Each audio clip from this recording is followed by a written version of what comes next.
Thank you. Good afternoon, everyone, and welcome to the Commonwealth Games Culture and Physical Activity Overview and Scrutiny Committee. I'd like to start off firstly by just going straight to the agenda and just agenda item 1, which is a notice of recording and webcast. Just to advise members that this meeting will be recorded and be available on the Council's YouTube site in order for people to access that, and members of the press and public may record and take photographs, except where there are any confidential or exempt items. Agenda item 2, I've got apologies. I don't know whether we've received any from members. If there's anything, I'll just pause. No? Okay, in that case, we can move on to item 3, which is the declarations of interest. Okay, we'll go straight to agenda item 4 then in that case. And this is the City Operations Directorate, and we've got Rob James, who will be leading the presentation, and we've also got other officers who are going to be doing parts of the presentation for this agenda item. If I can just ask members, if you've got any questions on this item, please do raise your hands to indicate, and then we'll take questions at the end of this item. Rob, I'll hand it over to you so you can begin your presentation. Many thanks, Chair, and thank you for the opportunity to present some information today regarding the Directorate's contribution to the Commonwealth Games.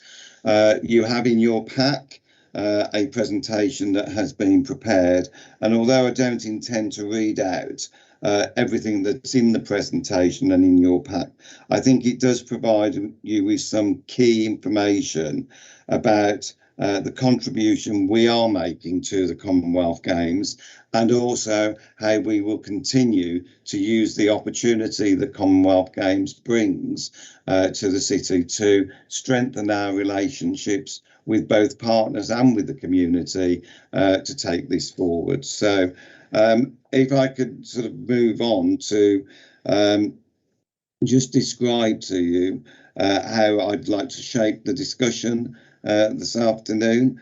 And first of all, I'd like to sort of just go through the activities of the Directorate, provide you with some information around the governance we have in place and our contribution and how we take part in the governance and assurance for the Commonwealth Games, and then describe some of the activity within the delivery plans that have been developed for the Games, and then finally to give you our commitment for taking your work forward and how we want to seize the opportunity that the Games brings to provide that legacy for Birmingham. So, Chair, the City Operations Directorate is a recently formed directorate which involves, as it says on the tin, if you like, the functional areas of operational activity that the City Council provides for its citizens. So within my directorate, there are a number of functional divisions. And if I start there with, thank you, Kerry, sharing that. So if we start with the street scene activities, then that covers all of the waste collection, waste disposal, street cleaning, parks, grounds maintenance services, regulation and enforcement, and Paul Lancaster is here today to support me in the presentation, which covers everything from environmental health, trading standards, licensing, bereavement services, support to the coroner, etc. The neighbourhoods division, which Chris Jordan heads up, and he's also here today, and that covers very importantly a lot of the stuff that will go on during the game, so sport, major events, a relationship with the business improvement districts, importantly the development of the Alexander Stadium, which will host some of the games. Chris is also responsible for our leisure centres and our culture, arts and tourism activities in the city. Recently joined the Directorate is the highways function. So that's highways and infrastructure in respect of the contracts that the PFI contracts we have for delivering improvements to our road network. And also the community safety and resilience function under Waqar Ahmed has recently joined the Directorate, and I'll go on to a little bit about our involvement in the community safety and resilience and security. And as you can see, committee members, all of our services have that strong connection with partners both in the city, regionally and nationally, and with our communities. Next slide, please, Gary. So in terms of the governance and oversight, clearly as a operations directorate, we are heavily involved in all aspects of the Commonwealth Games. So personally, I am vice chair of the Commonwealth Games Programme Board, so I deputise for the Chief Executive in respect of that programme board. I also represent the city at a national level at the Security Advisory Board, which is chaired by the Minister. Monthly, I meet, or perhaps more often than that recently, I meet with the Commonwealth Games Programme Director to ensure that we've got plans in place moving forward. And we've recently held, with all functions across the council, Star Chamber meetings to ensure that the delivery plans have been developed with sufficient activity to ensure that the games are a success, and they are all operating within the budget that they have been allocated for this. Clearly, our directorate needs to ensure that we have everything on track. So fortnightly, we review our delivery plans within the directorate to ensure that we're on the right track. As I mentioned, one of the big issues that we do have is the development of Alexander Stadium. And you will have seen in the press the progress that the Alexander Stadium is making in terms of its development. And I'm really pleased to say that not only is that on track for delivery, but it is also delivering within the budget that's been allocated. Next slide, please, Sherry. So in terms of street scene and all of the divisions, they have developed a delivery plan to ensure that the appropriate activities are ongoing throughout the games and even before the games. So in terms of street scene, we have developed a cleansing programme that will be implemented prior to and during the games itself. And the same is such for the grounds maintenance programme, and we have developed additional floor enhancements that have been planned. But more importantly, we have worked with a series of partners to ensure that the games work has added benefits for our communities after the game. So issues like the development of Sutton and Perry Park, Sutton Park and Perry Park, will have long-lasting benefits for the communities after the games have been and gone. And what we want to do is work with the legacy team to ensure that there is that commitment to support Friends of Parks groups going forward, and also our other volunteers that get involved in a lot of the work that happens around street scene, so that we see the games as a catalyst for working collaboratively with our communities and some of the teams that we've got already supporting us around the games. We've taken the opportunity, Chair, to ensure that the work programmes that we have developed for the games are digitised, so that will enable us to work with other key partners and organisations to ensure that we have data from that digitised work programmes, so that we can see what's going on, and that will help to improve our performance going forward long after the games has gone. Members will be aware, of course, that we've got and had a significant amount of investment in street scene activity over recent weeks, and we're using that investment to ensure that our streets and the look and feel of our streets are actually what they should be. So that wasn't provided for the games, but we're using that investment into the street scene activity to ensure that we maximise the benefit out of it. Next slide, please, Sherry.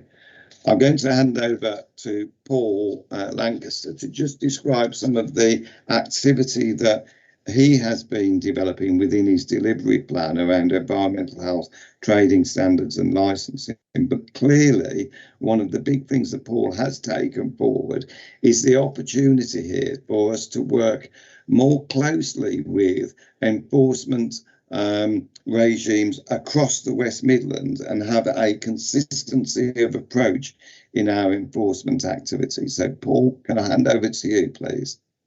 Yes, thank you, Rob, and good afternoon, committee. So what we've been trying to do within regulation enforcement is make the most of the resources that we have available and look at all of our specialisms across the West Midlands for all the venue authorities and ensure that we share best practice, we learn from each other, we come out with a better service at the end of that. So that's one of the big factors that we're trying to do.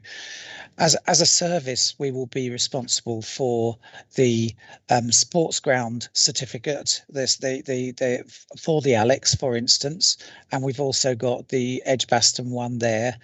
We have new legislation that directly affects the impact of all of the work within trading standards, where advertising restrictions are put in place and also trading restrictions are put in place to preserve the Commonwealth Games brand, but also to ensure that that the trading activities are commensurate and don't breach any of the major sponsors of the games, which is important to DCMS and the organising committee. So we've done a lot of work around walking routes, and in fact the second part of the walking routes for all of the city venues are actually being we have to make our comments on the second version by the end of this month. Part of that role will also involve liaising with all businesses within those controlled areas to advise them of what they can and cannot do. So as a precursor to that, as part of an initiative that we started in 2019, the new street trading provisions that we adopted as a policy as a council last November to January time and implementing them within at April are very much in keeping with that. And we're trying to ensure that what trading goes on around those venues is appropriate to what we require to make the city look of its best.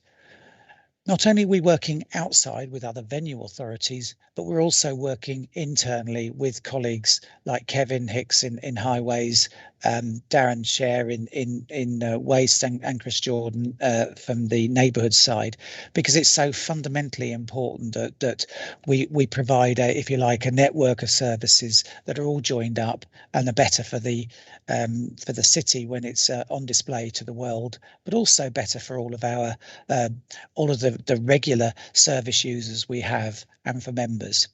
Now, the joint working is a very important aspect of it. We meet every month with all of the venue authorities to try and ensure we've got the same approach to enforcement, the same operational procedures and the same standards across the piece, which then ensures anyone who's working around the Commonwealth Games, say in Sandwell or London Borough of Newham and Birmingham, they get the same approach. There is no outliers in terms of a different approach. It is very interesting to see what's happening, and going along with this, I think that the City Council has also been able to promote the differences there are in the Commonwealth Games happening in England as opposed to the Commonwealth Games that happened in Glasgow in 2014, and just the different level of resources that were available in 2012 when the Olympics were held, because we've had 8 years of austerity since then. Our aim is to contribute to these games in a way that shows Birmingham at its best, but equally it also shows enforcement at its best, and we leave that legacy, as Rob mentioned, of better working between the different authorities, and thereby optimising the use of our scarce resources. I'm happy to take any individual questions there are on that whenever you might want, but having said all of that, I think that we're very much engaged as a service, and we are just ensuring that we have the maximum amount of resources available to make the Commonwealth Games safe for all people who attend it, and also the city looking at its best. Thank you. Thank you, Paul. And Chair, if I may just move straight on to the neighbourhoods contribution from Chris. So introduce Chris Jordan, who's the AD for neighbourhoods, who will take you through his activities. Okay, thank you. So this first slide you've got is around the way in which the sports service that falls in my division is contributing to the games. As Rob has already mentioned, a very significant part of that is the rebuild of Alexander Stadium so that it is games ready. And I suppose the bottom line summary of that, as Rob suggested earlier, is that the reconstruction of that stadium is on budget and on time. And it's done that in the face of the challenges that COVID has presented to a build project, but it remains in that position. So hopefully you will have seen in the past on social media, etc., the construction of that stadium, how far it's progressing, roof structures, concrete structures, the training track, the main track is beginning to go down in the stadium, and when you get an opportunity to see it, you'll see that it's beginning to look like a stadium now. So significant progress there. There is then obviously some opportunities around legacy that we are, seeking to make the most of. And again, recently the council put out its Perry Bar master plan, which is clearly broader than just the stadium site. But we will look at the opportunities that can be brought to not just the stadium, but also the park site to try and get more footfall into that area and enhance the park site as well, post games as part of that legacy period. And there may be opportunities to bid into the Levelling Up Fund in future phases of the Levelling Up Fund to try and secure some of the work that could further improve that area. We've also got investment going into a couple of other leisure or community sports sites, both at Holford Drive and at Windley Leisure Centre. Holford Drive will have a new multi-use games area put in as part of that legacy approach. So again, work is underway on that. And at Windley, we are still hopeful that Windley will be a training venue for the Commonwealth Games, and that is having an enhancement to both the athletics track and the hockey facilities. So you can see the sorts of areas we'll be hoping to be used as a training venue when that work is completed. And Windley, of course, will be close to where the triathlon for the Commonwealth Games is taking place at Sutton Park. So if we can skip on, Kerry, to my second slide. So obviously, with the games brings opportunities for future major sporting events in the city. We are still in live discussions with British Triathlon and World Triathlon about holding future World Triathlon Series events, 24, 25 and 26. We continue to explore the opportunities of hosting Invictus Games in 2027. If we were to be interested in that, then expressions of interest go in next year. and live bids for World Athletics Road Race Championships. We have secured already the World Blind Games in 2023 and the World Trampoline and Tumbling Championships in 2023. And we hope that the launch of the adoption of our major sporting events strategy at Cabinet yesterday will start to build the foundation as to what other events we wish to seek to secure into the city and the benefits that will bring to Birmingham. So there is progress being made around, utilising the opportunity that Commonwealth Games brings to showcase what we have to offer and also to secure future events for our city. I think then I have a final slide. Yeah, sorry, this one's a little bit busy. It's just some of the other areas that shows the breadth of activity that we're getting involved in the division. So the first bit is around the Neighbourhood Development and Support Unit team. So that's the team that supports members through ward forums and some of the neighbourhood work that happens in the city. They've supported the introduction of the Celebrating Communities Fund, so the £2 million that's being utilised through award processes. And as part of that, they have secured further capacity support for groups so that better bids can come in from all areas of the city. So not just securing the money, but also finding opportunities to work with groups in the city to help build up better propositions. So we've formed partnerships with Birmingham Community Matters, and then we've got community anchor organisations who are also trying to facilitate some of those discussions. Cultural Development Service, so headed up by Simon Easton, they set out a fund and they've supported 20 community art projects based around the Commonwealth Games. So I'm linking into that in 2022. So that was a new function that we've brought about as a result of the Games. They obviously input into the wider cultural programme piece that's being run by the organising committee, but take soundings on that and sort of make comments on some of that activity as it progresses.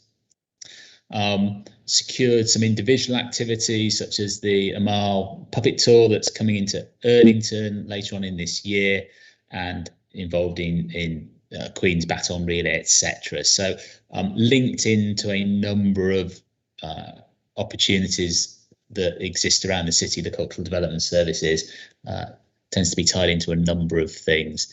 And then through sports development, some sort of direct engagement with the various NGBs, so the sporting infrastructure, the club infrastructure in the city, to try and maximise any opportunities that might come through those routes as well. So there's a flavour of some of the things that the team are involved in. Thank you, Chris. And if you could just ask Kevin to just say a few brief words about the highways commitment, please. Yeah, sure. Thanks, Rob, and thanks, Chair and Committee. Yeah, I think just in terms of the highways and infrastructure involvement on the Commonwealth Games, it's been something we've been heavily involved in terms of the city readiness and street scene areas of work, probably over the past sort of 18 months, and that's culminated in a combination of highways and transport functions being brought into a single plan, which as the top bullet points there says is the delivery plan that's been discussed at Star Chamber. So a high level plan that puts together those things that are more operationally based, which is my area of coverage, along with those that traditionally and going forward Phil Edwards looks at on transportation and the movement of vehicles and people around the network. Our particular part on the operational side probably falls into two broad categories. Those things that as a highways authority, as a highways service, we're going to do to sort of interventions on the network, I suppose. So some examples of that are how we're aligning this year's capital programme with any potential So capital programme on surfacing on carriageways and footways, how we're aligning that potentially with anything that's games related, either on the games route network or on some of the designated walking routes, for instance, that have been identified as part of the games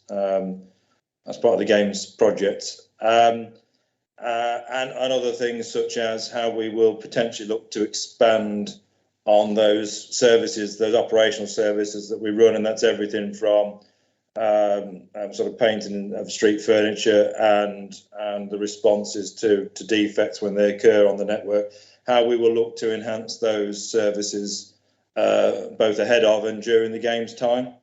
So those sort of interventions are key to that piece of work we've been developing and putting costs towards and putting programs towards over the past 12 months or so.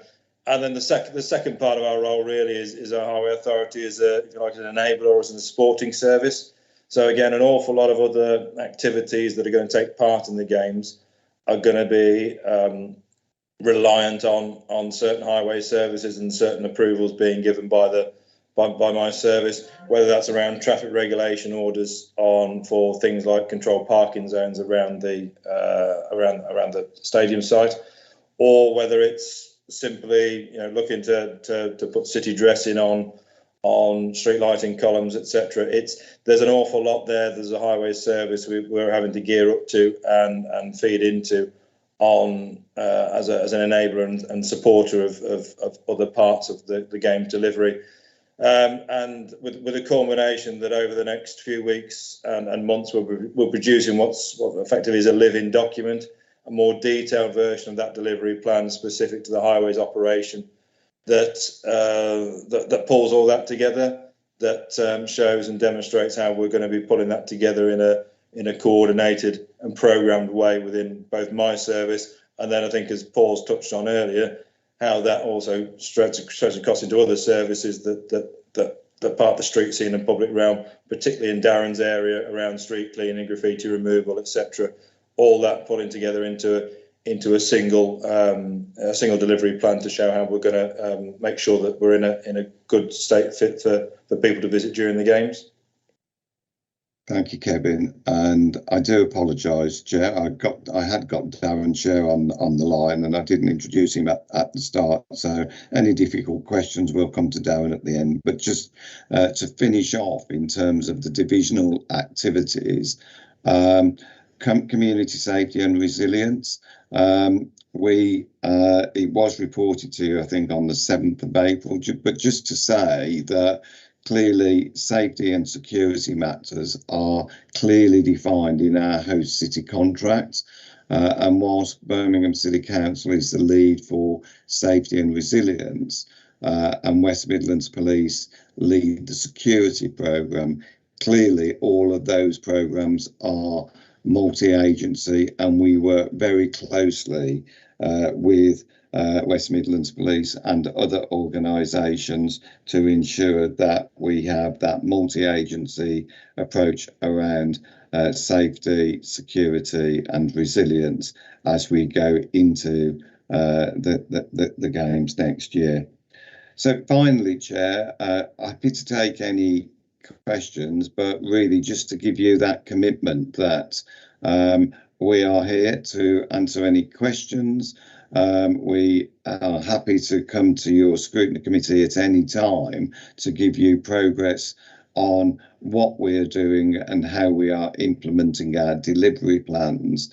And I suppose importantly, what we see the opportunities that these games bring for us to further our relationships and our relationships with partners, and to ensure that we get that collaboration with our communities to see this as a games for everyone in Birmingham, and that's what we want to see happen. So thank you, Chair. Thank you for the opportunity to talk to your committee today, and we are here to answer any questions you may have. Thank you.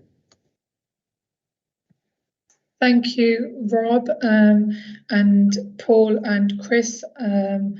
and Kevin, and I know that you've said that we've got Darren as well, so Darren may be able to answer any questions that members may have. Thank you for your detailed presentation on all the different areas involved under your directorate. I'm just going to pause for a moment to see if I've got any indications from members on any questions that they may have on any of the areas that have been touched on. So I'll give it a moment to see if anybody has any questions, and then if I don't have any sort of indications from members, then I will ask you a couple of the questions that I jotted down whilst hearing the presentation. Thank you, Councillor Straker-Wells. I'll hand over to you. Thank you, Chair, and thanks to Rob and colleagues for what looks to me like an incredibly complex operation, but which you're putting together, and also you're using the opportunity to network services. It's an opportunity, as you say, to showcase Birmingham at its very best, as well as being a sporting centre. There are two questions in my mind, and forgive the fact that these questions are incredibly down to earth in a sense.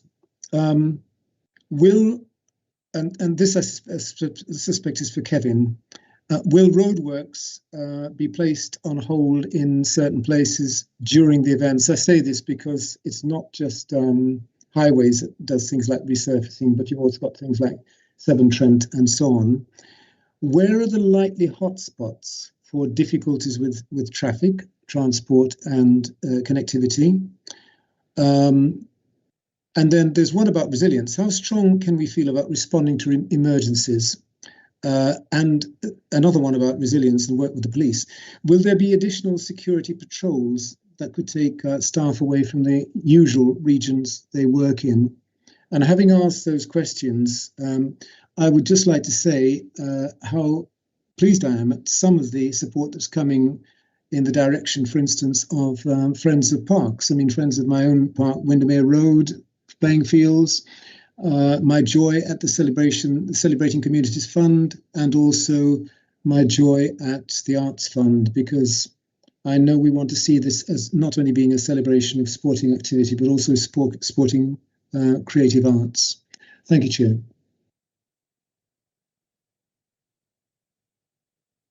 Shall I ask Kevin to just pick up that first point on the highways and transport network first, and then I'll come in relation to resilience and work with the police. Yeah, thanks for that. No problem. Yeah, Councillor Straker-Wells, just to take your first question first. Yeah, so there'll be what some people like to call an embargo, but what we prefer to call a restricted working period leading up to and during the games for all activity on the highway network. So, as you say, not just BCC promoted activities, but also those for utilities and the like as well. So it won't be a complete embargo. There'll always be some works that need to be done during the games, sometimes leading up to the games because of the game. So. But yeah, there'll be similar to what we have around Christmas. There'll be a heightened criteria for accessing the network in the weeks leading up to the games and during the games. So there will be a reduced amount of activity in terms of roadworks on the network. And I think just the second part of that about hotspots. Yeah, so traffic hotspots. I mean, they will vary as we go through the programme of events, I suppose. So, for instance, particularly when events like the marathon is being set up and being run, and some of the road events that we've got, obviously hotspots will change as road closures are put in place for those sort of things. But generally, the areas that we're looking at traffic and transport hotspots, as you can imagine, will be the areas around Perry Bar, where there'll be security closures on around the stadium and beyond. And again, at the transport hubs that are being set up, again, that will be obviously a key area that the transport team are looking at, and TFWM in particular, looking at that broader transport movement, the mass movement of people that they're looking at in a great level of detail about ensuring that those areas those hotspot areas, you put it, stay clear for games traffic. Thank you, Kevin. And just to come back on the emergency planning and resilience question, and you know, really good question, and it is a test. And as you know, that you know, it's a complex situation in responding to emergencies. So emergency planning and resilience is all about planning for every eventuality. And what we will have and will be doing over the course of the coming months is having a series of emergency planning exercises that and test out our emergency plans that we already have in place. And what we will be testing is our ability not only to deal with the usual emergencies that can occur, so that can be anything from, you know, flooding to mass fatalities in you know, a train or car crash. All of those we have plans for, and clearly that involves a number of agencies to deal with those emergencies as they occur. I have to say, we have some of the best emergency planning procedures that I've ever seen to deal with emergencies, and we work across the West Midlands through our emergency planning officers to ensure that we have that collaborative approach. The Games brings with it some additional resilience and planning that is necessary, not only in terms of our work with West Midlands Police, but also the operational emergency, if you like. So we have to have plans in place that will deal with any eventuality in the smooth running of the game. So that could be anything from getting, you know, athletes to venues, to issues at a particular venue site, and all of those will be tested out in terms of our exercises that we have planned over the coming months to take this forward. And those will be joint exercises with Birmingham City Council, across with other venue operators across West Midlands, and clearly with West Midlands Police too. So yes, great question. And the resources there are there currently in terms of our emergency planning team, but we have to build on that and ensure that we've got the right resource to plan for every eventuality. And that might be, you know, to seek mutual aid from other areas and other local authorities if we so need it going forward. Thank you. Thank you. Thank you for your questions, Councillor Straker-Wells, and thank you both Rob and Kevin for responding to them. I've got a number of questions as well, so I'll just go straight into them. And if in the meantime any members do want to ask a question, then please just raise your hand and indicate. Firstly, it was really interesting to hear a lot of the sort of work that is already being planned, and I'm feeling quite confident and hopeful that you know, we're basically, you know, we're finally getting there, and today marks exactly 1 year to go, and there's lots of fantastic events and things happening at Centenary Square. I came over from there before this meeting, and I think one of the major things that keeps getting mentioned again and again in terms of being games ready, aside from some of the bigger infrastructural changes to the city, is around bringing it back to basics and just ensuring that the city is clean and ready. So hearing the plans in relation to that area of the Directorate was, it was good to hear that. And you know, I think it's crucial, I think it's vital that we ensure that the 7.2 million resources that we've allocated to cleaning the streets of our city and getting games ready actually does make a difference. So sort of my first question is, it's in relation to cleaning up the city before games, but also during games time, if we can hear about the plans that we'll have, because obviously, aside from the residents of Birmingham, we'll have an influx of people coming into the city, and ensuring that you know, the streets are not covered with litter and things like that. I'm just wondering how far in the plans have we got to know that that's also being thought of at this stage rather than closer to the time. I know on one of your presentations, on one of the slides, sorry, Rob, you mentioned Friends of Parks. I know that Councillor Straker-Wells already mentioned that, but I just had a question around allotments. What work is happening in supporting allotments, or is there any work being undertaken in relation to the allotments across the city? And then moving on in relation to parks, I'm just wondering, have smaller parks been thought of in sort of the bigger scheme of things? Obviously, some of the major bigger parks have been mentioned, but we've got quite a lot of smaller parks within our local areas across the city, and I'm just wondering what the thoughts or what we're hoping to, how those parks and those local residents can benefit from having the games. And then sort of a side note to that, we've also got lots of sort of orphan areas of land that unfortunately end up becoming fly tipping hotspots across the city. And I'd like to know if that's being thought of.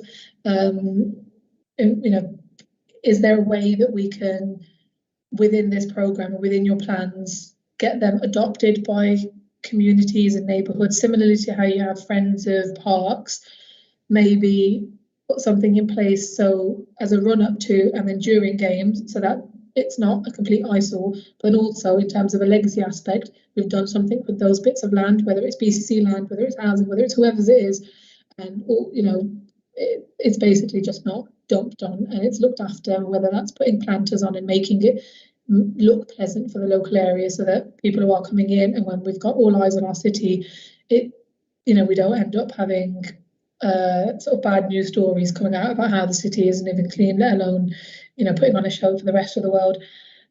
So that's sort of like parks and cleaning the city and that sort of thing.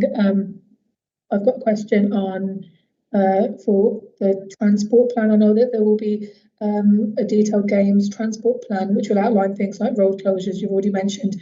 I'm just wondering, at what stage might people who live in the city, so people on the ground, expect to hear the impacts on them locally?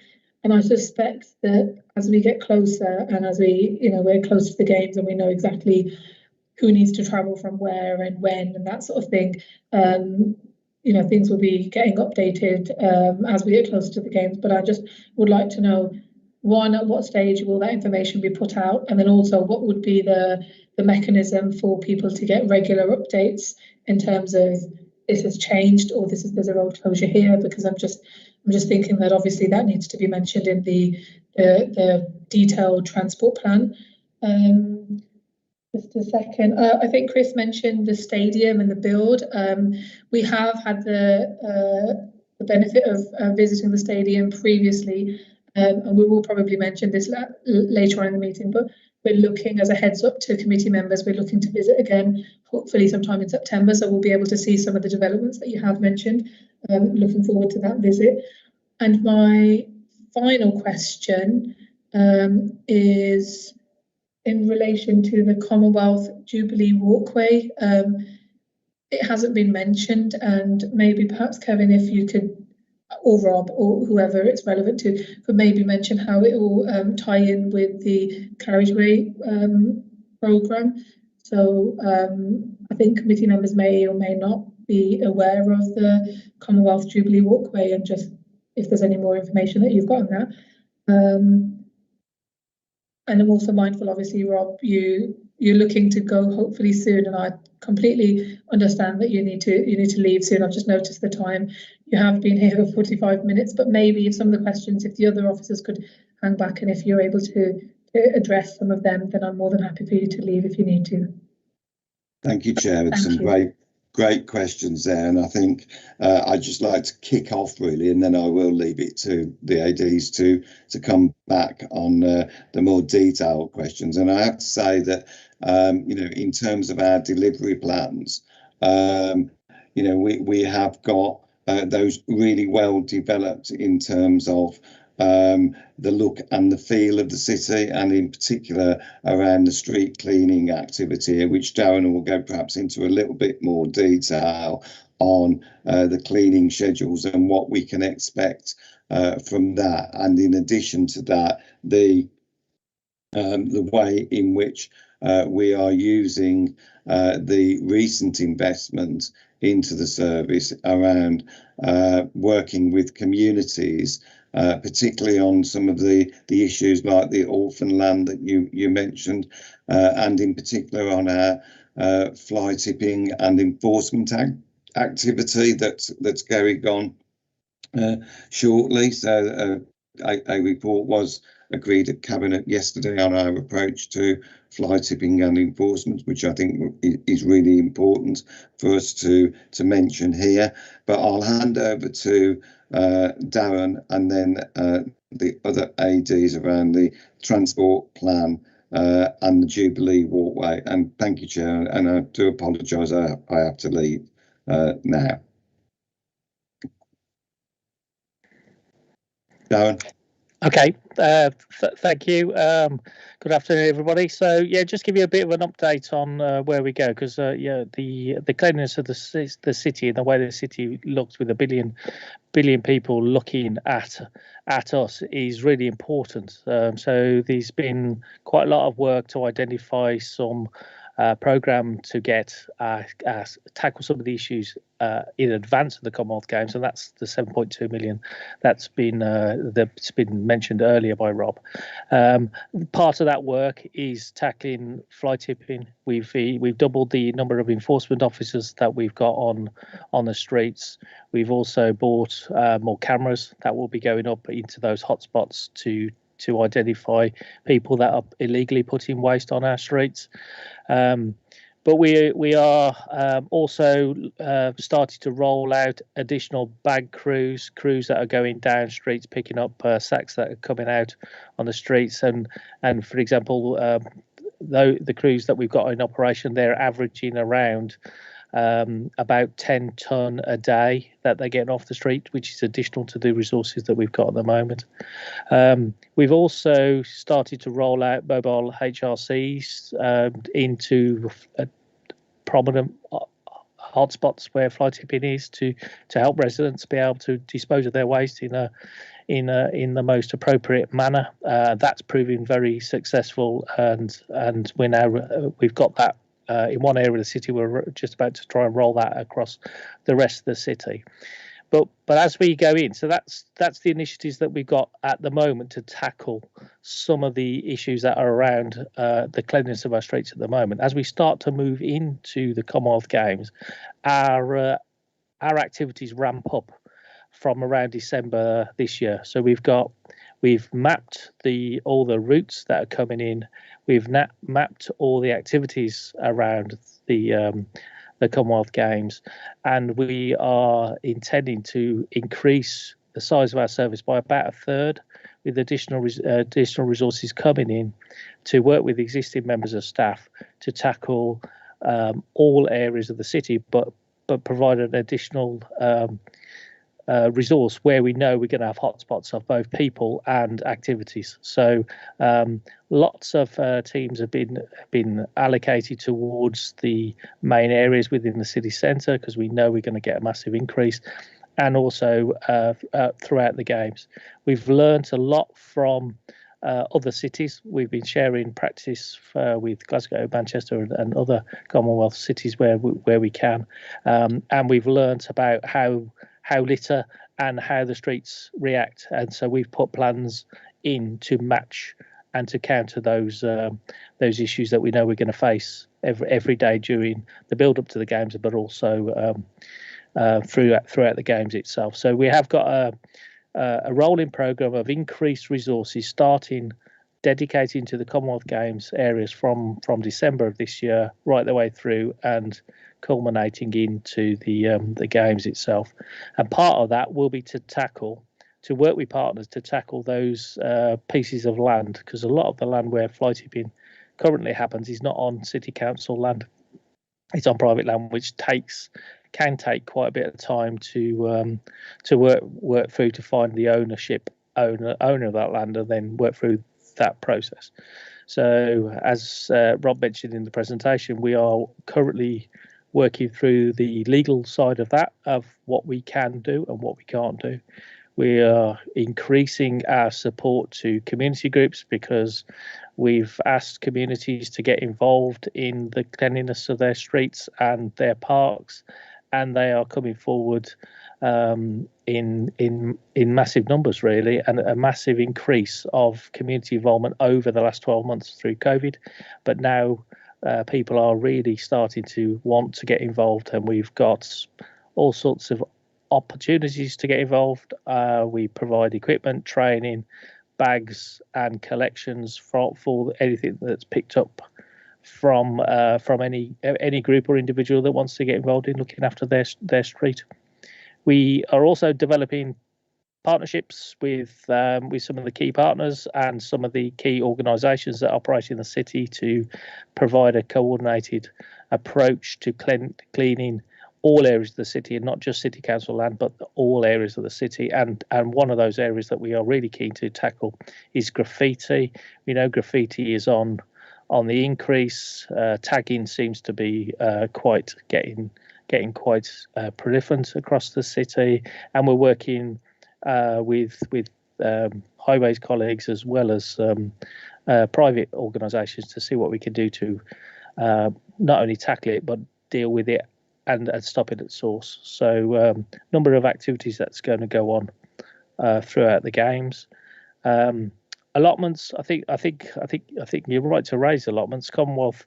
A lot of the Commonwealth countries are representative in the majority of our allotment sites, and we are looking at how we can try to develop a offer that celebrates the diversity of our allotments and recognise the Commonwealth aspects, and how we can get the allotments actually involved in the games themselves. So we are talking to the BDAC, and we are talking to groups, and we are talking about doing something with one of our partner organisations, which if we can have a little bit more time to work up, I'm sure I'd like to come back and explain what that could be doing. But it's quite an exciting project that we want to get involved with.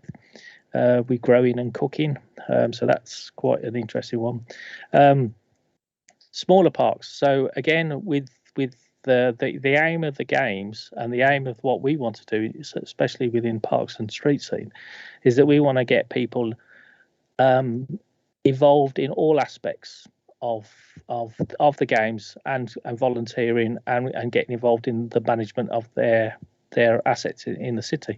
So community opportunity to hold community events in the smaller parks is one that we are very keen to encourage, whether that's a sports day, whether that is a specific issue around a particular sport, or whether it's just a community get together.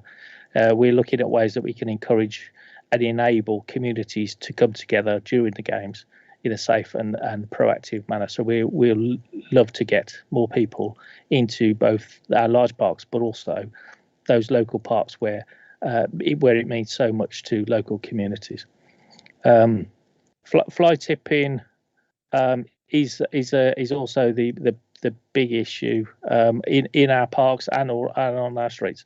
So we have got an extra 4 crews that we are dedicated. They're in operation now. They're dedicated and are going around clearing fly tipping. And it's going to be a mixture of education program, enforcement, and reacting and picking up the waste in a much quicker way. And we have entered into a partnership with Keep Britain Tidy, where they are going to help us try to start to change some of the culture of people thinking that it's right and okay to dump rubbish on our streets where it's clearly not and illegal. So we've got some initial reactions to help clean up the streets. We've got some educational and cultural change in plans to try and change that for the future. But we have also got a number of detailed work programs that will enable us to provide the city at its best lights. So I'm not sure whether that answers all your questions or whether you want to come back on anything else. Thank you, Darren. I think that does answer most of, I think all of the questions actually, and you went into a lot of detail.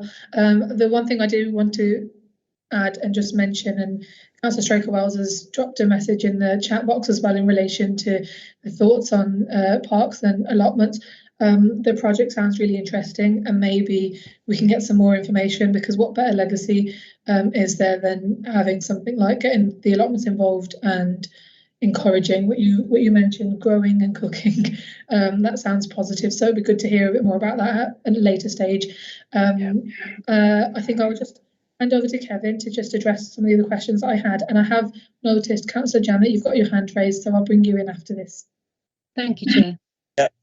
Yeah, I'll be brief, Chair, just to pick up with time in mind. So, yeah, I think just on the broader transport plan front, on the movement of transport and travel options, yeah, something that's very much been directed by Transport for West Midlands as not just a Birmingham issue, but obviously a regional and potentially national transport issue about how people get in and around the venues of the games. So I think, yeah, an awful lot of effort being put in across TFWM, across all the authorities, but obviously particularly with Birmingham, around how those transport hubs, how that transport offer is going to work.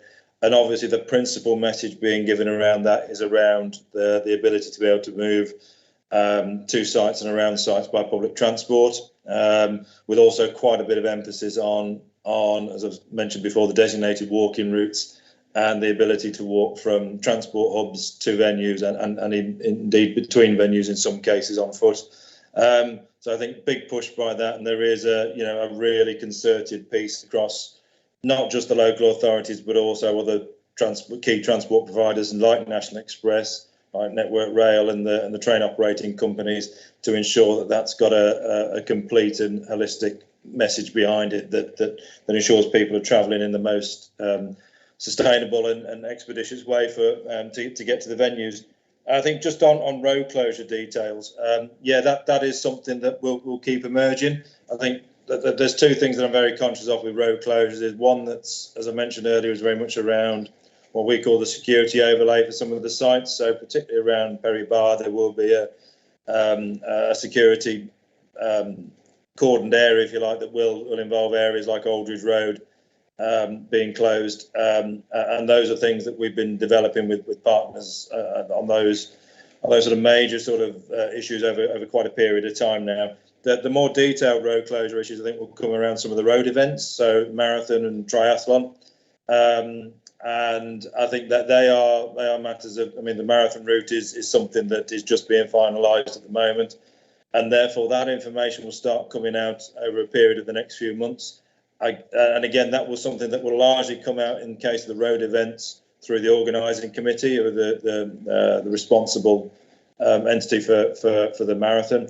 And then in other aspects, will be coming out through, again, Transport for West Midlands around what restrictions and road closures will be on during the games for sort of various elements of it, security being one of the main ones. So I think we'll get more detail on those as we go forward over the coming months about the timing of that notification to the public. But I think your final point on how that information's put out there, again, a whole work stream devoted to the games around communication and engagement. So of which TFWM again are going to be the lead authority in terms of putting that information out through websites, through community forums, through social media, etc., about how that information on road closures and transport and travel gets communicated. So I think there's a large piece of work there that I think it may be a separate conversation, but one that we can bring back to the committee close to the time. And I think just the final point on the Jubilee Walkway, I think it probably, in terms of the time that a lot of us have been involved as officers on developing our various aspects of the game, probably the Jubilee Walkway is a relative latecomer, I think it's fair to say, to the party. But I think we are aware of it now. We're aware it's a key part of the legacy work that Cat Orchard's doing, and we are looking at how, particularly myself and Darren, can potentially look to support the work that we want to put into the Jubilee Walkway, recognising that it's a subtly different area and subtly different route to the other walking routes that we've been looking at in order to enable spectators and people to get to the games venues themselves. So, but yeah, it is something we're alive to, and we are working with Cat Orchard on where we can support that on an operational level, particularly myself and Darren. Thank you, Kevin. I think you're right in terms of wider conversations, maybe perhaps coming back to committee at a future date and going into some of the more detailed aspects of highways, perhaps, and then when obviously is appropriate, finding out a little bit more about the Jubilee Walkway would be good as well. This isn't, before I bring Councillor Jan in, this isn't, and I'm not sure if it's a question or a request, but is it possible, if during the time when the games are happening, or has this already been thought of somewhere, that we don't have any roadworks taking place? Yeah, just going back on that, yeah, it's similar to the question Councillor Straker-Wells asked, just around whether or not there would be effectively an embargo on roadworks during the games. And I think, yeah, just to reiterate that point, yes, there'll be what we call a restricted working period up to and during the games. It won't be a complete embargo, because there's always some works that people will, such as emergency works, connections, that sort of thing, that people, that utilities and the like will need to do, but it will be a vastly reduced level of activity on the network, a bit like we do running up till Christmas, where we have a similar sort of working restriction. That's fine. Thank you. Thanks for coming back on that. I'll bring in, I had another question. This was for Chris Jordan, but just so members get a chance, I'll bring in Councillor Jan, and then I'm just mindful that we've got 2 other agenda items. So I'll bring in Councillor Jan now, and then I'll see whether I've got any other time for the other questions I've got. Thank you, Councillor Jan. Thank you, Chair. Okay, my question would be more than be going towards Darren. Well, it was an email that I received from a concerned resident. I won't read it all, but I'll just read the main bits. As you're aware, that Halford Drive facilities will be closing for 2 years. The last day for taking any refuse is the 30th of July. It's advertised that residents of this area will also have to travel to Castlevale or Sutton. It is going to increase the dumping of waste in our area. Could not the council, who cares so much about the problem of fly tipping, allocate a piece of land to put skips on locally? Thank you. Yeah, thank you. So just to give you an update, we've got a situation at Perry Bar. The whole of the depot is under redevelopment. It's late 50s, early 60s, and we're making it a completely new modern facility, which does necessitate with the need to remove and close the facility while those essential works are being taken on forward. What we have got, the booking system that we've got on HWRCs does show there is capacity across the rest of the network. The 4 other HRCs that has capacity for people to go to. But as I mentioned earlier, we have got the facility that we're rolling out, these mobile HRCs.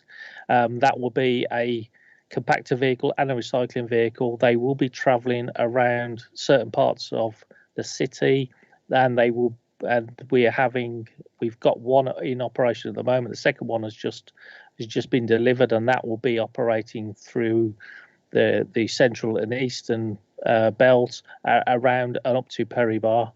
And we will be getting another one later this month, and then that will then be operating from Perry Bar up further north. So we are going to be having, rather than putting skips on corners, which is difficult with permits and also creates fly tipping hotspots, we are going to have mobile centres that will come round and collect waste directly from residents. Thank you, Darren. Thank you for the information. Is it possible if I can email you as well, just for some updates or any other concerns or something that I'm not too sure about? Would that be okay, Darren? Yeah, of course, absolutely. Thank you so much. Thank you, Chair. Thank you. Thank you, Darren, and thank you, Councillor Jan, for your question. I do actually have a list of other questions, but I think considering the time, I'll just send an email. I had another question for Chris Jordan, but Chris, I'll drop you an email as I'm just mindful that we've got 2 other heavy agenda items. So on that note, I think I'd just like to thank everybody for attending. So obviously Rob's had to leave, but thank you once again to Rob, Paul, Chris Jordan, Kevin and Darren for all of your presentations and for answering all of the questions. I think some of the questions that we had, we already mentioned that maybe some more time is required, and perhaps closer to the time we can have you back again and look deeper into the finer detail of the different areas. So I'm glad that Rob said that he's happy to come back, and that means that you guys are more than welcome to join us again at committee, hopefully sometime in the future. But once again, thank you. Thanks for answering the questions that members had. I'll move on now. Thank you. Thanks, Kevin. I'll move on now to the next agenda item. We've got the City Housing Directorate, and I know that Julie Griffin was unable to attend today's meeting, but am I right in thinking that we've got John Jameson and Mumtaz Mohammed and Marcia Bell? Somebody needs to let me know if I've got the right. Yes. Okay. You've got me, Councillor. So I don't know, John. You can't see. John. I can see a silhouette of John. I'm a bit silhouetted, so sorry about that. So yes, apologies, and Julie. It's actually also to mention we have Guy Chaundy, our housing strategy manager, with us as well. The presentation, which I think is going to be put back up again in a moment. Terry to be able to sort that out, and then I'll hand over to John, and you can just introduce the relevant officers through the presentation. Okay, thank you. Okay, thank you. Thank you, Chair. So, although this is originally from Julie Griffin for City Housing Directorate, it is actually a broader housing theme in that our first slides cover housing development activity in the relevant areas, which Mumtaz is here to talk to, as that part actually comes under inclusive growth. So I'll hand over initially to Mumtaz to talk through the slides regarding development, and then I'll pick back up after that. Thanks, John, and thank you, Chair, and thank you for inviting me. A little bit of background to what we're doing here. So you guys, if you're familiar with Perry Bar, I'm sure a lot of you will have seen the development happening on the old BCU site. We've had at one point we had 7 or 8 very, very large cranes hovering over the city that you could see from the from the motorways, from the M6, and actually it's a bit of a site that's developing at pace. The history behind this, of course, is that this was all the area was earmarked for development as part of the Birmingham Development Plan. So there was always been an aspiration and ambition to develop the area. Of course, over the last period of years, the BCU University have moved into the city centre, so the site that we're currently at was laid bare for quite a long while. BCU, I think, had plans with it, but hadn't progressed them. And then, of course, what happened is we took the opportunity. We got the opportunity to bid for the Commonwealth Games. And part of our strategy was to develop a site within very close proximity to, as you know, the stadium. It's probably a mile, probably less than that, a mile from the stadium. It was already earmarked for development, for housing and for regeneration. And the government, fortuitously, were looking for a location. So we bid. and we were successful in that bid. So the intention was originally, of course, to build the scheme out, accommodate circa 6,500 athletes for about two to 3 weeks.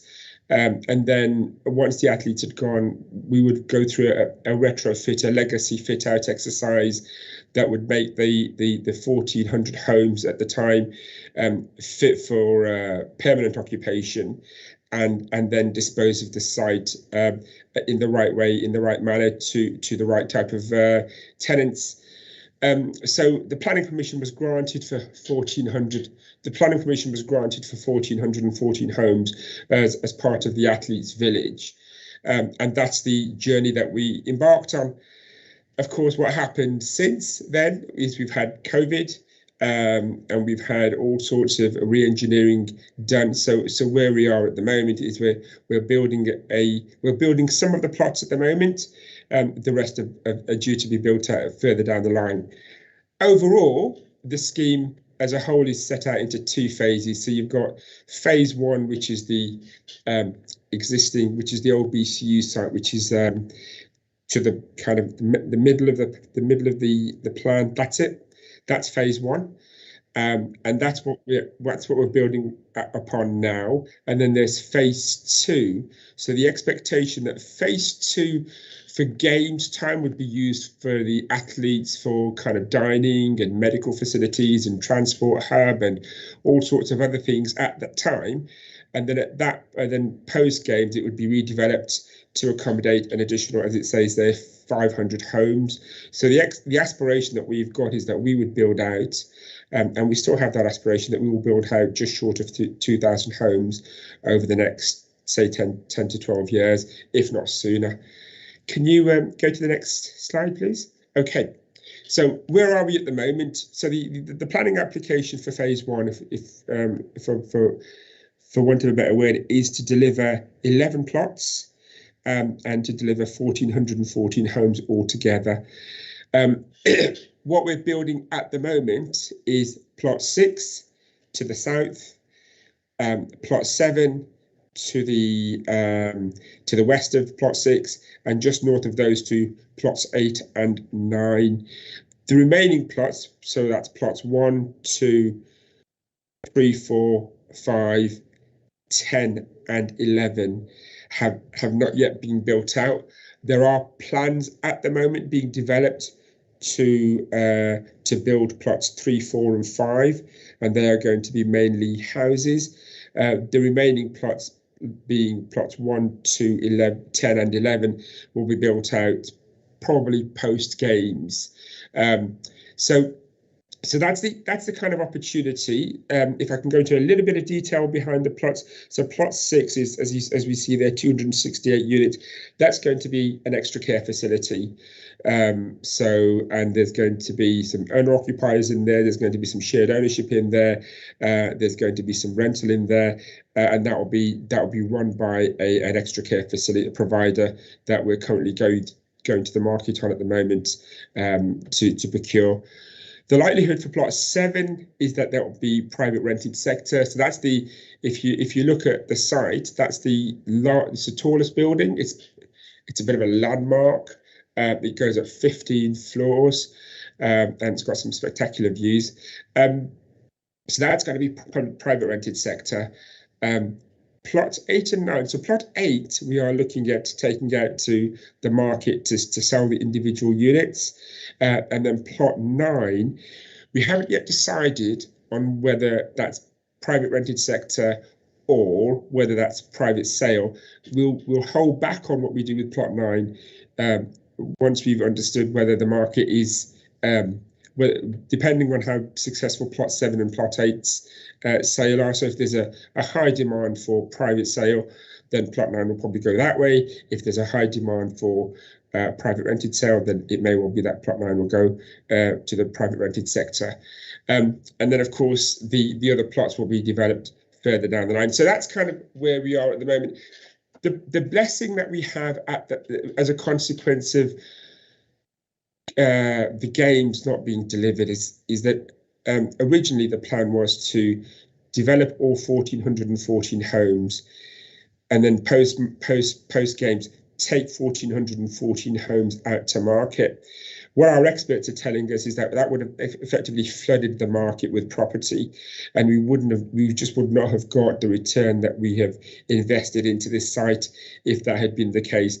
Now that we're staggering and we're staging the development, the development here, it gives us the opportunity to potentially extend the development program. Yes, it's going to take longer, but it also means that we can build the properties out, the remaining properties out at the right time. Based on the demand, based on the market. So we're actually flooding the market then, and we can watch to see exactly what the market, where the market is before we start to go out and develop. What we've also done here is the infrastructure, so that's the utilities, underground, the gas, the water, the electrics, the drainage, has already been established, has already been introduced for all of those individual plots. So when we do go out to develop those, they call it vertical construction. Effectively, all we're doing is we're actually building the buildings above ground level. All of the hard work, and I dare say all of the risk, actually has been taken away as part of the work that we've done thus far. So hopefully it should be a less risky and certainly a less costly endeavour moving developing the remaining plots. Kerry, if you could go to the next slide. Please. So we've talked a little bit about housing. So I mentioned that there are, we are building circa just under 2,000 homes as part of our initiative. What we're seeing is, but also, of course, we've demolished a whole load of additional properties in and around the Birchfield roundabout. That is now being replaced by a traffic light junction. We're making massive improvements to that area there. We're calling it, at the moment we call it Birchfield Gateway. It may well change, but the whole idea is we're redeveloping the commercial area as well. And we're hoping that in itself is going to act as a catalyst. That and the work that we're doing already with the residential scheme is going to act as a catalyst for wider housing development in and around the area. And we're already seeing interest from private developers around the area, either buying up plots of land or starting to build on the land that they've got in and around the area. So the expectation is that over the next 10 to 15 years, we will have an additional 5,000 new homes across the area, over and above what we're developing here. And then the last slide. And of course, there you go. So there are much wider opportunities than just the development that we've talked about here in Birchfield Roundabout, Birchfield Gateway in the middle. We are talking to one-stop shopping centre about what their plans are moving forward, and they are starting to think about whether, now that the flyover has gone, now that we've opened up direct links between one-stop and the development, the Perrybar residential scheme across the road, what else they can be doing as part of their development to enhance the area. There's been a new school introduced. And there is going to be ongoing residential development moving forward. Like I said at the beginning, there's always been an expectation and aspiration to develop Perrybar.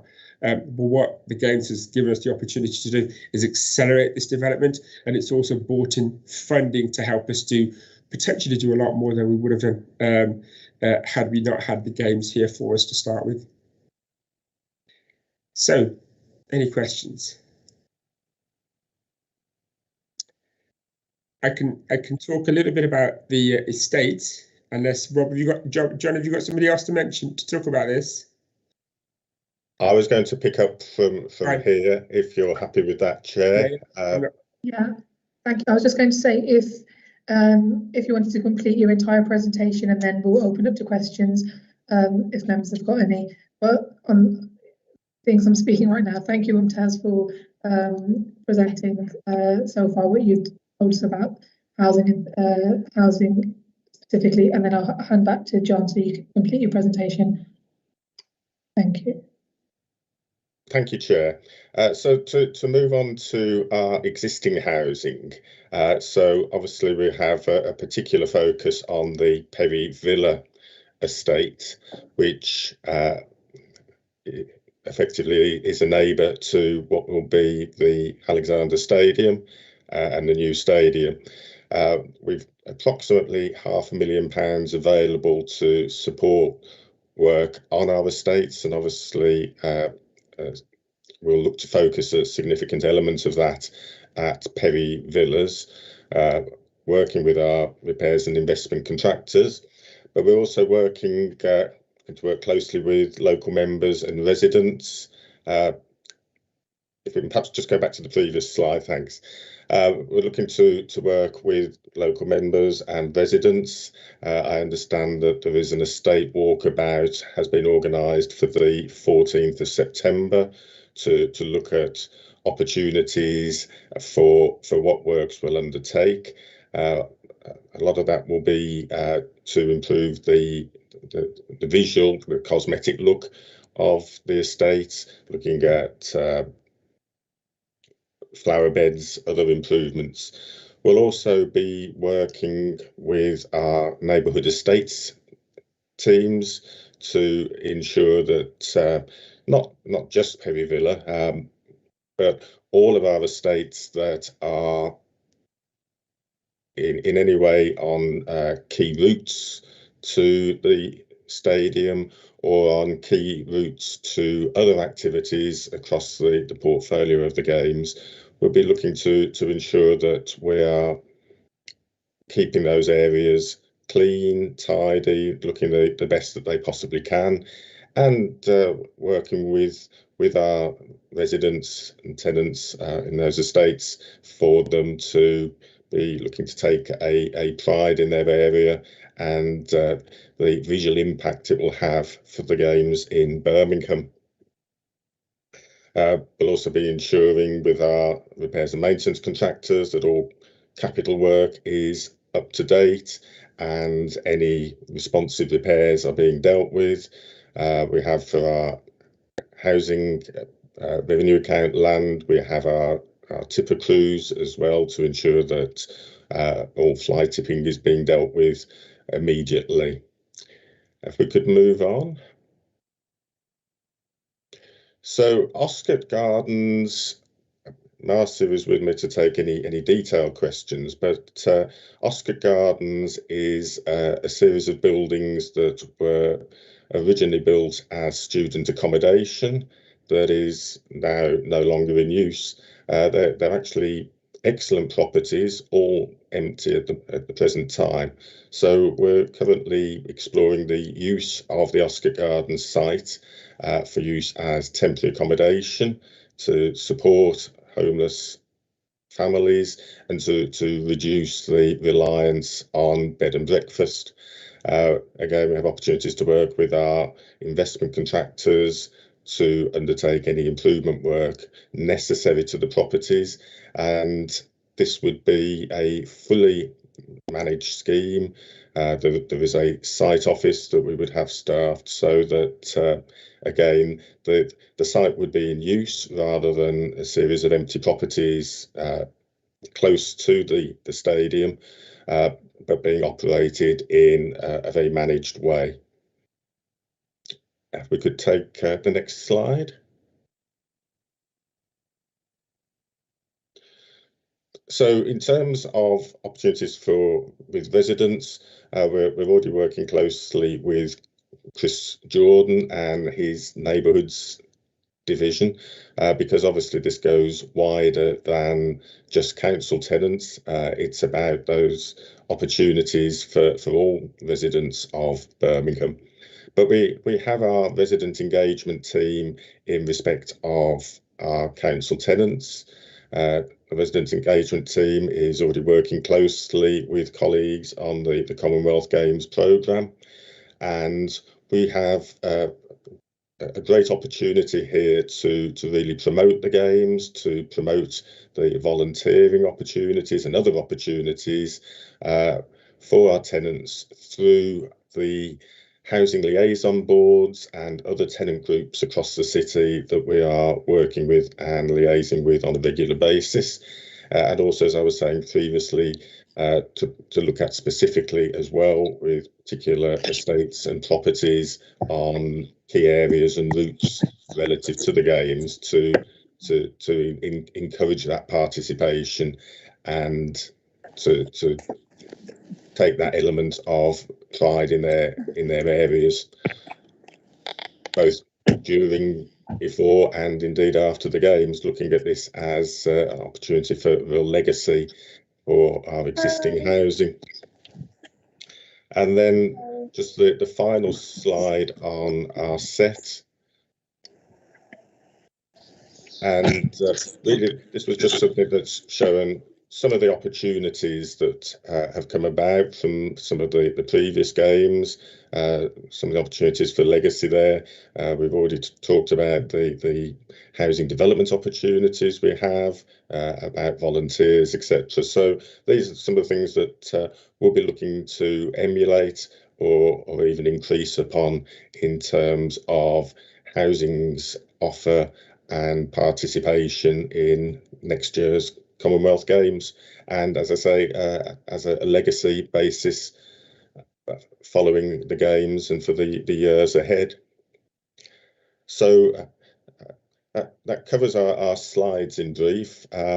Myself and colleagues quite happy to try and answer any of your questions and cover anything in more detail.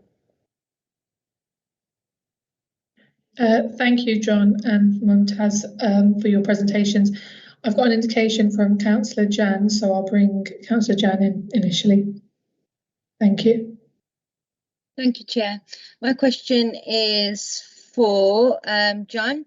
It's in regards to Perry Villa Estate. I'm glad now this has been noted because we've been trying to chase this up for the last couple of years and everyone's been leaving or whatever. But anyways, I'm glad that there's a site visit planned for the 14th. Can myself and Councillor Hunt be sent an invite for that? I know me and Julie, we've been in talks in regards to Perry Villa Estate and so forth, and you're probably more than aware of this. So if you could just let me and Councillor Hunt aware so we can attend this as well, because this is something that I've been passionate about for a number of years since the games have been announced for Perry Bar. And it was just that one section of Perry Bar that I was really, really concerned about, because I've been going from pillar to post to see who can help revamp this, because it's the heart of where the stadium is. So I just want to say thank you for that. And in regards to Oscar Gardens, I know that we're still in talks with Councillor Thompson and Julie Griffiths, and we're going to be planning a site visit, hopefully, for Oscar Gardens, but as well as Bescott Court in Perry Bar, because that's been turned to a hostel. It was for 50s and over. And then all of a sudden, myself and Councillor Hunt didn't have any knowledge that it would be turned into a hostel, where there's been quite a few concerns being raised by the residents that are living near the hostel. So we will be arranging site visits, but we can have another dialogue with that in the next Commonwealth Games with the updates, with the findings and so forth. But I will also be emailing yourself, Mumtaz and John, in regards to certain bits and bobs, just to liaise with you and to discuss things further, because I do have a few concerns in regards to Oscott Gardens, but we're going to plan a site visit first, have a discussion and do some talks, because it's important that we make the right decisions and the right dialogues have been made, and there's a clear understanding with what's going to happen before certain decisions are made. And I know there's a consultation that's out at the moment, and the residents want a meeting for this, so they can discuss their concerns. I know that it's people can go into a drop-in place where you can have this consultation, but they would like myself and Councillor Hunt to arrange a specific meeting in regards to this. And once this has been arranged, would it be possible for John and Mumtaz for you guys to attend? Thank you, Councillor Jan. Speaking for myself, I see no problem with attendance for that. In respect of Perry Villas, I will absolutely make sure that yourself and Councillor Hunt are invited. Natalie Smith, our Head of Housing Management, is arranging that, so I'll speak to Natalie after the meeting to make sure you're on the invite. As I say, I'm happy to be part of all visits. I had noticed that Marcia Bell had put her hand up, so I think possibly to just be able to update you on Oscar Gardens. Thank Marcia, you. did you want to? There's two things.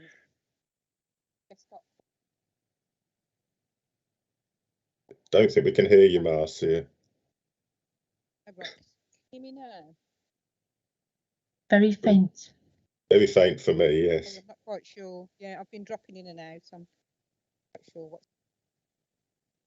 Marcia, sorry, it's really unclear. We know you're there, so you're definitely not muted. We can hear you whispering in the background, so I'm not sure whether it's the device that you're using. Hear me now? Let me see if I can put my volume any higher. Sorry, did you want to try now? It's me.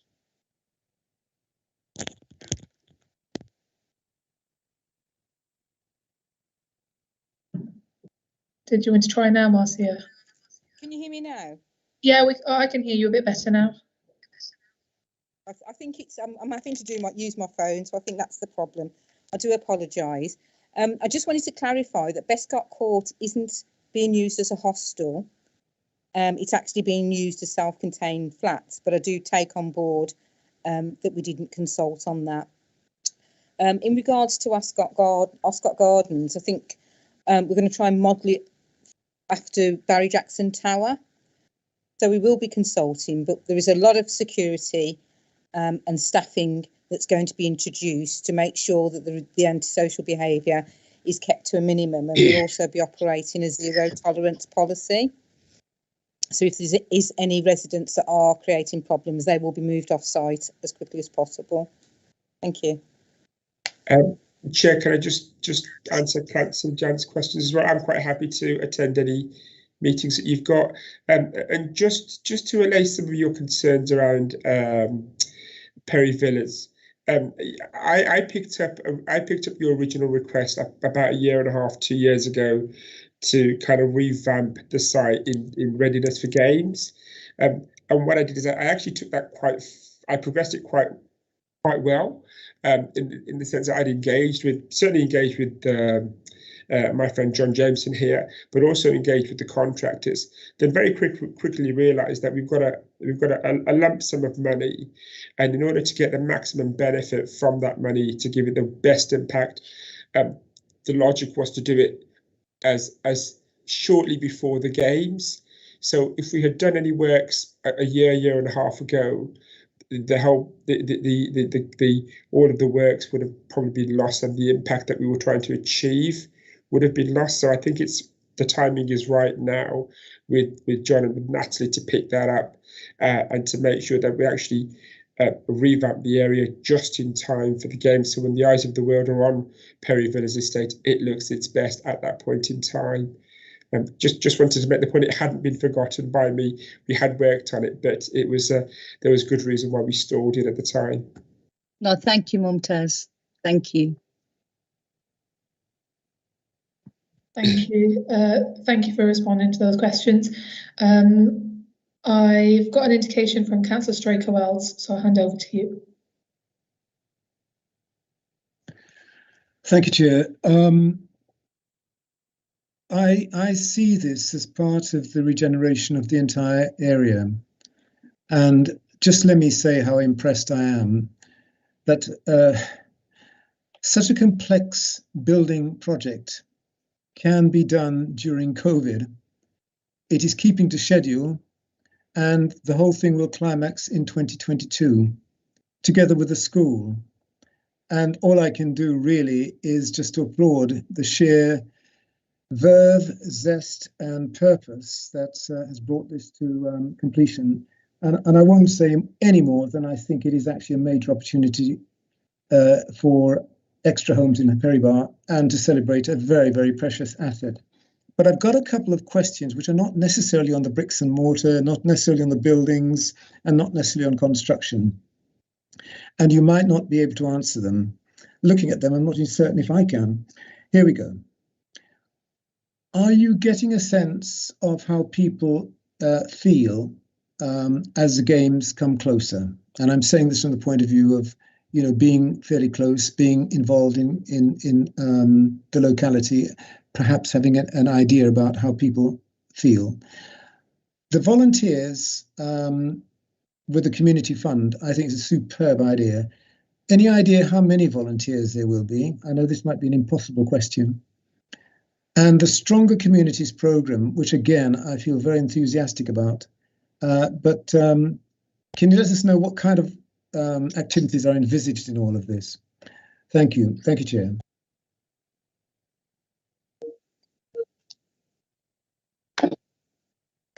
Sorry, Chair, I may have missed some of that. My internet has just dropped off, so I've had to make a rapid change to my phone. Hopefully you can hear me. I think part of the question was in terms of a feel for the number of volunteers we'll get. And I would be honest at the moment, I could only talk in terms of our engagement with council tenants. And to say at this point, it's probably too early to have a feel for that at this point. But we'll be ramping this up now, particularly as we look at being at the 1 year to go point. So really the work starts here in terms of looking to drive that participation and have volunteering opportunities circulated and to start to get a feel.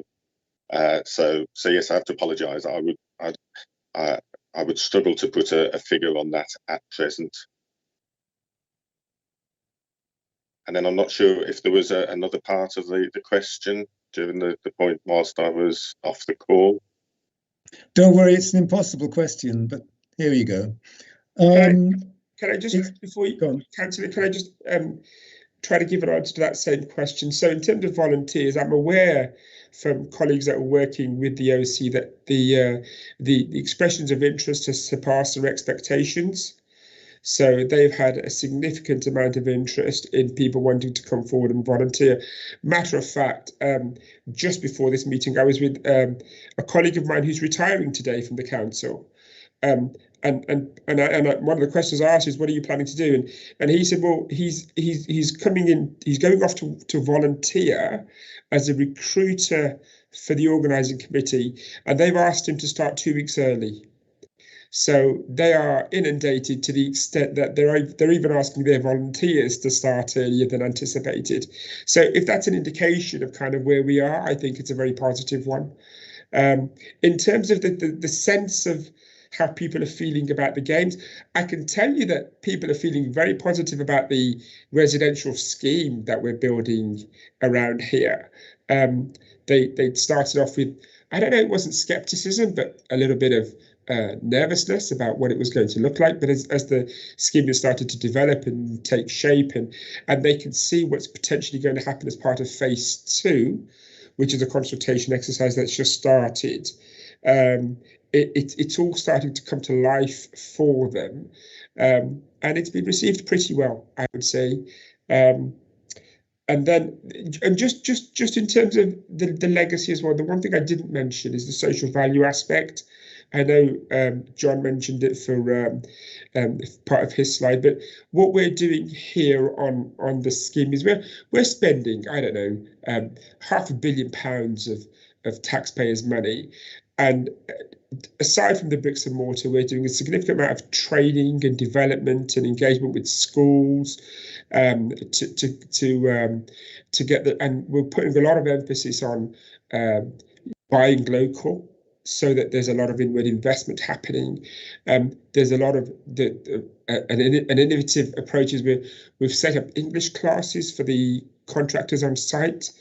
So at the end of all of that, they actually get a qualification out of it, and they can use their qualifications on other projects in and around the city. So there's a lot of additional social value work that we're doing, which is going to be probably a wider legacy over and above the bricks and mortar that we're actually delivering at the moment.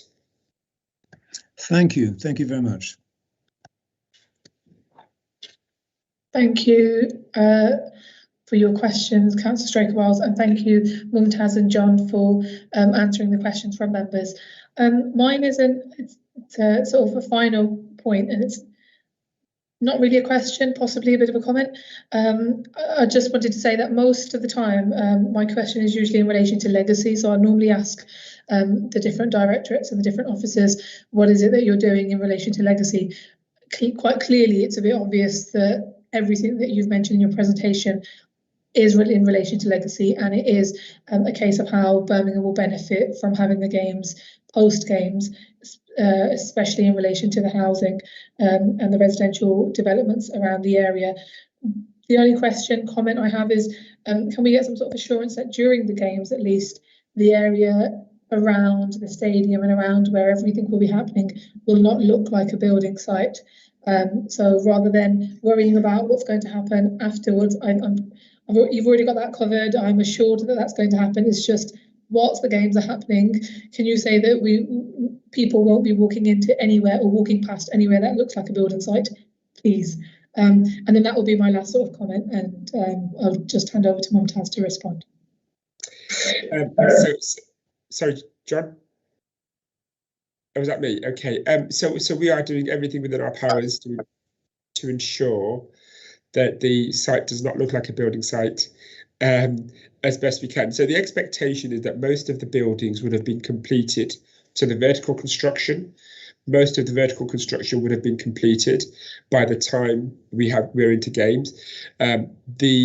So what then remains is what they call the public realm. So the groundworks, making the groundworks look pretty. And we are talking now to the contractors to understand exactly what the plan is for their public realm construction. And what they are doing is they are effectively programming the works out and giving us an indication of what the program is going to look like every 2 weeks, every 4 weeks, so that we can understand exactly where the scheme is in terms of its build and completeness at games time. So we're very, very conscious of the fact that we don't want to make this look like a building site.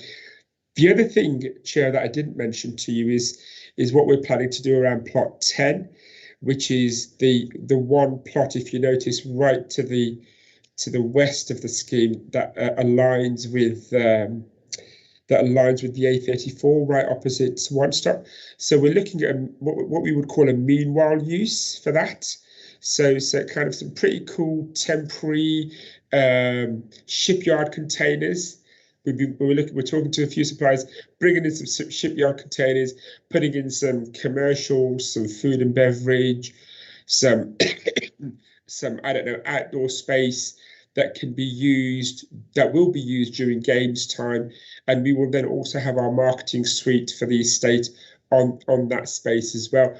So we're very conscious that we don't want the space to look like a building site. Matter of fact, what we're looking at doing is trying to use it as a marketing opportunity to gain the most amount of interest for selling the assets that we've just built.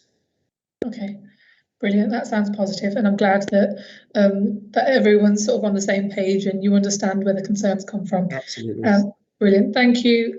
Thank you both to John and Mumtaz for your presentation and for answering the questions from members. I'm mindful that we're getting close towards the end of the meeting, so I'm going to move straight on to the next agenda item, as we do have another directorate who are in attendance. Thanks again, Mumtaz and John. So we've got Amajit, who will be covering a presentation on the Human Resources Directorate. Fortunately, Craig Scriven is on leave, so he won't be able to attend. So I'll just hand over to you now, Amajit. You can run us through. And Kerry, maybe if you can just bring the presentation up, please. Thanks. Brilliant. Thank you. Firstly, thank you, Chair and Committee, for having us present to give you an update on how HR and organisational development are supporting the Commonwealth Games. I'll just wait for the first slide too. So the first slide is just giving the committee a bit of an overview of what HROD is about. So it has been quite a challenging 12 months for us, in the sense that we have been quite hugely preoccupied with the COVID-19 response. So for us, it's a very timely opportunity to refresh our ambition, and focus around the legacy of the games, and obviously to share with yourselves now the range of initiatives that are coming over the years. You know, there are 3 key areas, as you'll see on the first slide, of what we do cover. Is there's the human resources element, so which looks after the kind of people aspect. We have organisational development, so that's the service area that I work in, to look at how we can support and enable the workforce to do what they need to do. And then there's also the health and safety aspect. So as you will see as well, you know, there's a couple of key themes that stick out from our vision in wanting to be a best class in service. So it's about empowering staff so that you can actually provide the insight that they need, empowering them, acting as a trusted partner to enable the council to deliver its priorities, and also committed to enabling our diverse talent to flourish. If you could just go on to the next slide, please, Sherry. So the first slide is around within HR and organisational development. We have a health and wellbeing team, which sits in the health and safety team now. The initial focus of the health and wellbeing team when it was brought together was to, we did a health and wellbeing survey with employees 12 months ago, and then we've done a refresher one recently. So it was about seeing what the data was telling us in about how we can actually support staff to improve their own health and wellbeing. In one of the ways that the health and wellbeing team have been supporting the games was in April, actually a staff engagement group was created, which was to look at how staff can get involved in the games legacy and also improve health and wellbeing. So, you know, some of the stuff, they've only met once since it was established, but some of the stuff that they will be looking at over the coming months in the build up to the games is how staff can help themselves in terms of both mental and physical health.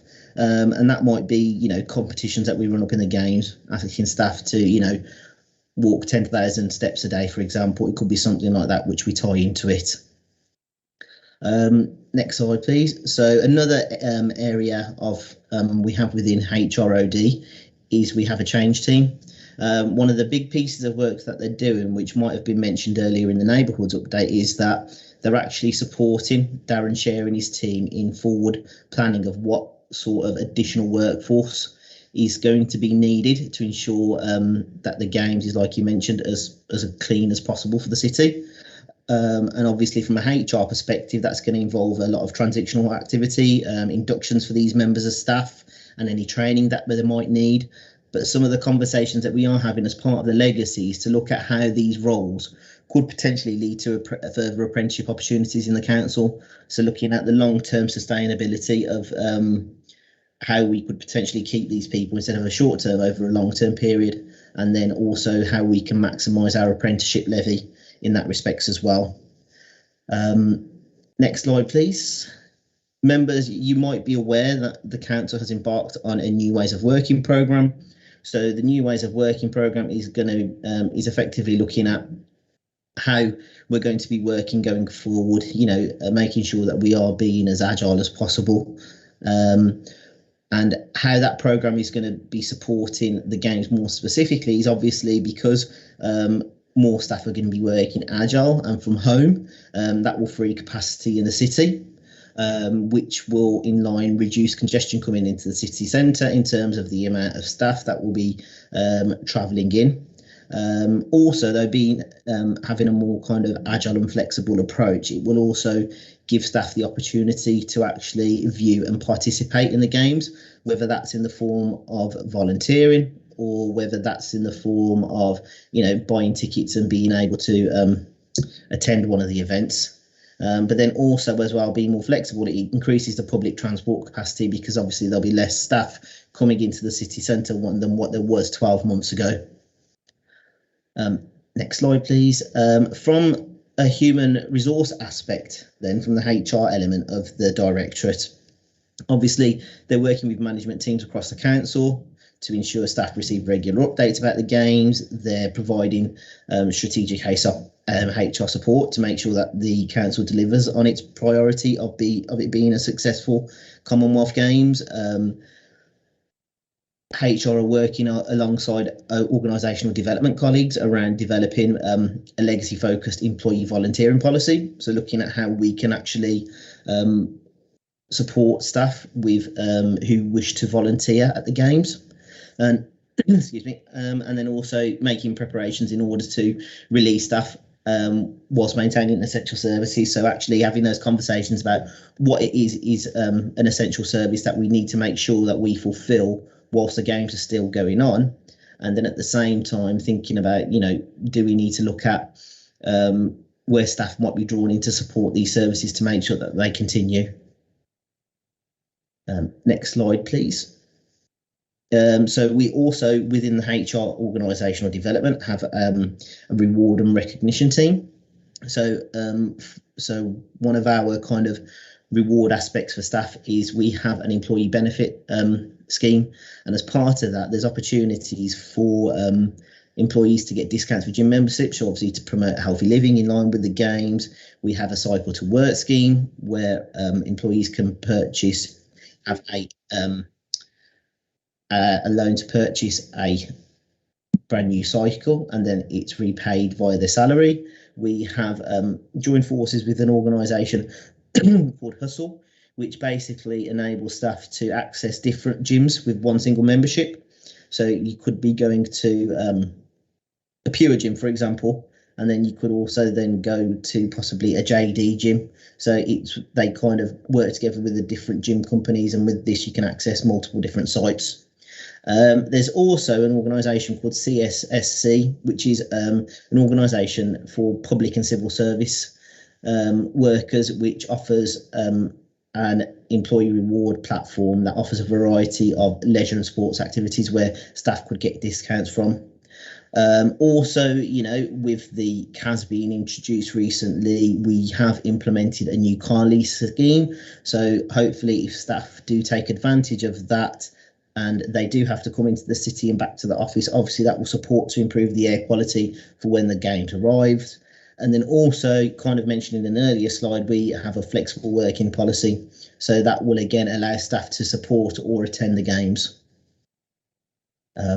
Next slide, please, Eric. And then obviously, finally, it's the work around what we call the education, apprenticeship and education offer, which is what I lead on within HR and OD. So one of the kind of key highlights around how myself and the team are supporting the games is we've actually got a member of staff who's enrolled on a management apprenticeship, which focuses around crowd safety and management. So it's been quite contextualised to focus around that. And the hope is that this individual will complete their apprenticeship by May next year, and then they'll be able to apply their learning at the games. So it's quite exciting in that respect. We are also looking to enrol another member of staff onto the course come September. So that person will be on their apprenticeship during the programme. So hopefully with what they're learning, what they would have learned so far, they'll also be able to apply that at the games as well. My team are leading on the development of the employee volunteering programme. So what we're doing is trying to develop a employee volunteering programme which is built around the legacy of the games. So looking at how we can release staff to volunteer, not just to support the games, but for other causes. So whether it might be supporting the community, doing some community work, which and it might be particularly around, say, the Perry Bar area, where there's a lot of work going on, which will help support the legacy of the games. As part of this as well, we are also engaging with all the other local authorities involved with the games around ensuring that there is a consistent approach across the region. So we've had conversations with Sandwell Council, for example, to see how they're looking to support their staff with time for the games. And then finally, obviously, we're looking to explore the possibility of developing apprenticeship opportunities as part of that legacy, with which forms part of our apprenticeship pledge, which we launched last year, with a primary focus on trying to support our city's care leavers, but also the underrepresented groups, so that we can increase the representation across the council and make sure that we have a more diverse workforce going forward. That's the last slide of my update, and I'm happy to take any questions that any members of the committee might have. Thank you, Amajit, for going swiftly through that presentation. I know it was really detailed, and I could just feel the pressure you've had because and then we've had the message pop up about the times. Yes, I was very conscious. Yeah, no, thank you for going through that. But what I will say is I'm going to give an opportunity for members to ask any questions, but I won't ask any myself. If I've got anything else, I'll send it in an email. But I know that we went through this in the other meeting that we had where Craig was able to attend. So I'm happy in terms of what I've already heard. I just want to say that, you know, back in that meeting and also now, it just kind of gave me an idea of exactly how much work within HR is already happening, and I was just really pleased to hear about especially a lot of the focus on legacy aspects. So it sounds like you guys are doing a good job, but there's a couple of points that I noted, but I'll send them in an email. I'll hand over to Councillor Straker-Wells. Thank you, Chair. And how great to hear about the involvement of employees in pretty much all aspects of the games. I mean, it must be a terrific morale booster to be involved, not only in contributing, but also possibly taking part in I was about to say in one of the activities. That ain't going to happen, but at least spectating. Glad to hear that extra staff will be available for things like street scene. I was wondering how these miracles were going to be performed, but of course, if you have more people, then yes, you can expect miracles. And delighted to hear about the possibility of apprenticeships and training coming from this.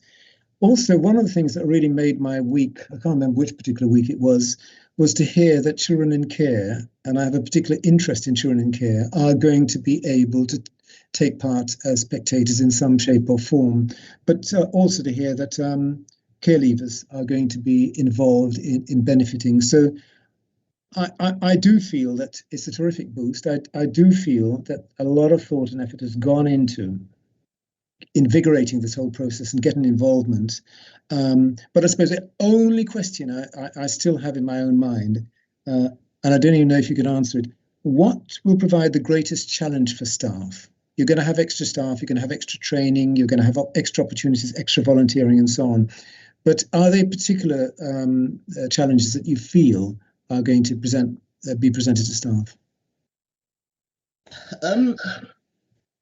That's a difficult question to answer at the moment, Councillor, if I'm going to be honest. We don't envisage any major challenges as of yet, but obviously as things and time gets closer, there might be more things that come out, and as how we go through the process, that might actually pull out challenges to us of what there might be. But our initial focus is obviously we've been working with colleagues in the Commonwealth Games team around the volunteering. So, you know, quite rightly mentioned by previous colleagues, the last time I checked, I think we had there's been over 18,000 applications for the volunteering. So for us, it's around making sure as well, any staff that do want to volunteer is that they're having the conversations with the line manager as well to understand what it is, what are the implications going to be on their post, because obviously that we still have a legal requirement to make sure that we are providing services, some statutory services. So we need to make sure that we can still fulfil those, whilst at the same time enabling staff to participate as much as where as possible with the games. So I suppose one initial challenge in answer is making sure that and understanding what it is, the role that the employee is leaving behind to do the volunteering, making sure that we're not failing on any of our statutory obligations. Thank you.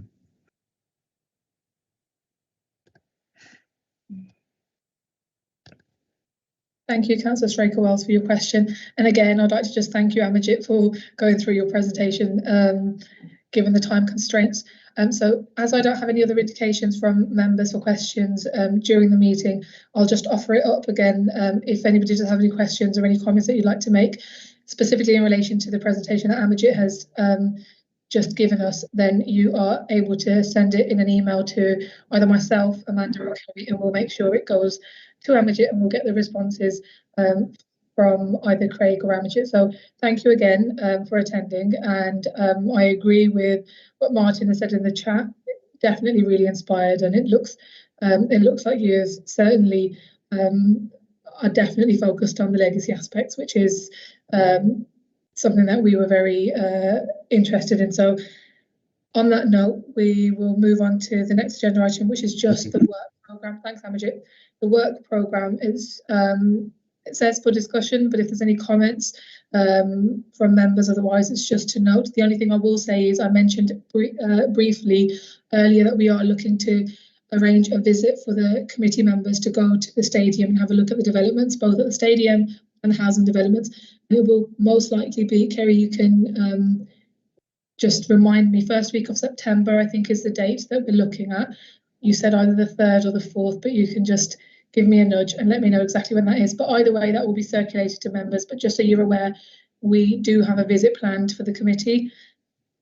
And seeing as nobody has indicated, then I will move on. The date of the next meeting is scheduled for Wednesday, the 8th of September at 1:30.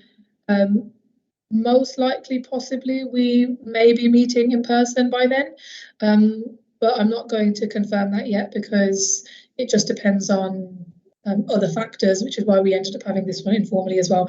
But the meeting will definitely, hopefully, take place on the 8th of September. Finally, any other urgent business? Somebody tell me none.